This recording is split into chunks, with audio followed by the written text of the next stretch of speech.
పొద్దున్న లేచాను, అన్నం పెట్టేశాను. లెమన్ రైస్ కలిపిచ్చా చిన్నదానికి. ఈ అన్నం ముందు రోజు మిగిలినది అదే నిన్న వండినది ఏం చేయాలని ఆలోచిస్తూ ఇంక టమాటా రైస్‌ది గొజ్జు పుల్కాలు చేసుకోవాలని పెట్టుకున్నా గదా! అది అలాగే ఉంది. అందుకనేసి దాన్ని కలిపేశాను.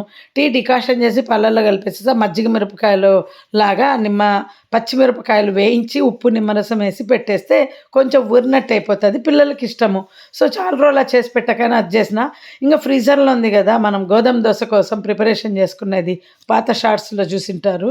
అది తీసి గోధుమ పిండి దోస నేను, మా ఆయన, పెద్ద పాప చేసుకున్నాం. మా ఆయనకు లంచ్ బాక్స్‌కి ఇచ్చిన. టిఫిన్‌కు టమాటా రైస్ ఇచ్చినాను. చిన్నదానికి ఇష్టం ఉండదు గోధుమ దోస. అందుకని అదెళ్ళాక ఈ ప్రిపరేషన్ అంతా చేసుకున్నా. పొద్దున దానికి 7కంతా ఎళ్ళిపోవాలి. నేను 6కి లేచి కిచెన్‌లోకొచ్చినాను. ఇంకా 1 అవర్‌లో కష్టంలే అనేసి ఆమెకు లెమన్ రైస్ ఇష్టమని అలా మళ్ళీ సమ్మర్ వస్తే లెమన్ రైస్ చేయననమాట లంచ్ బాక్స్‌కి. పాడైపోతది. అందుకనేసి అలా చేసి ఇచ్చేసా. ఈ గోధుమ పిండి బాగా వచ్చిందండి. అసలు ఇలా చేసుకోండి ఎప్పుడైనా. ఈరోజు పని చాలా ఈజీ అయిపోయింది. 3 అవర్స్ కిచెన్‌లో ఉన్నానంతే. 6-9 అంత పని అయిపోయింది చూడండి. ఇవన్నీ గూడా చేసేసాను. నెయ్యి గూడా చేశాను. కొంచెం మీగడ సీసాకు తీసి పెట్టానా, రాజ్మా కర్రీ చేసినప్పుడు చూపిచ్చాను. అది పడేద్దాం అనుకున్నా. ఇంకా ఎన్ని రోజులు మీగడ కలెక్ట్ అవ్వట్లేదు అని. కానీ వద్దులే వచ్చిన కాడికి రానీలని డైరెక్ట్‌గా వెన్న చేయకుండా పొయ్యి మీద పెట్టి కరిగించేసా. ఈ అన్నం వేడి చేసుకొని మా ఆయన హాఫ్ తినేలా నేను హాఫ్ తిన్నా. ఒక గోధుమ దోస తిన్నా నేను. ఇంక కరెక్ట్‌గా సరిపోయిందండి. ఈరోజు మధ్యాహ్నం వరకు వంట పని లేదు. ఇంక వేరే పనులుంటాయి ఉండవని కాదు. కానీ ఎంత రిలాక్స్‌గా ఉందంటే నేను ఎక్కువ కష్టపడుతుంటాను గదా! ఒక్కరోజు అంత కష్టం ఉండదు ఇలా ప్లాన్ చేసుకోవటం వల్ల. ఇప్పుడంతా ఖాళీగా కూర్చున్నా నేను. 9-10:30 వరకు ఖాళీగా కూర్చొని మీకిప్పుడు వీడియో ఎడిటింగ్ చేసి పెడుతున్నా.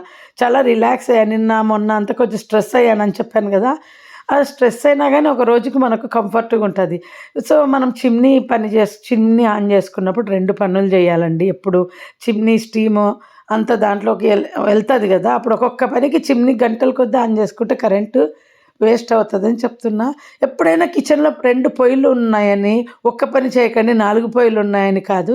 మాక్సిమం తొందరగా పని చేసేస్తాము. ఇంత పని చేయడానికి నేను లెక్క వేసుకుంటా ఎంతసేపు చేశానని. అదొక తృప్తి చాలా మందికుంటది. కానీ చూసే వాళ్ళకు ఇంక అయిపోయి ఖాళీగా కూర్చుందో పొద్దున్న ఒక 2 అవర్స్ పోయినావు అంటారు కిచెన్‌లో. కొందరుంటారు అలా. వాళ్ళు అనకముందే నేనే చెప్పేస్తా. మా ఆయనకు అంతా చేసేసొచ్చి 6కి లేసినానండి చూడు 9కు నువ్వు వెళ్ళే లోపల ఈ పనులన్నీ అయిపోయినాయని. మొత్తం అయిపోయినాయి చూడండి 3 అవర్స్ లోపల. ఇంకా టిఫిన్ చేశానా, ఎన్ని చేశా చూడండి. లెమన్ రైస్, గోధుమ దోస, నెయ్యి, టీ, పాలు కాచినాను, నేను బ్రష్ చేసినాను, నేను టీ తాగిన, పొద్దున షార్ట్ వీడియో అప్‌లోడ్ చేసినాను, గిన్నెలు తీసినాను. ఇన్ని చేశానని తృప్తి. మళ్ళీ టమాటా రైస్ కలిపిన సద్దన్నంకు. ఇన్ని పనులు చేశాను. హ్యాపీగా అనిపిస్తుంది ఈరోజు.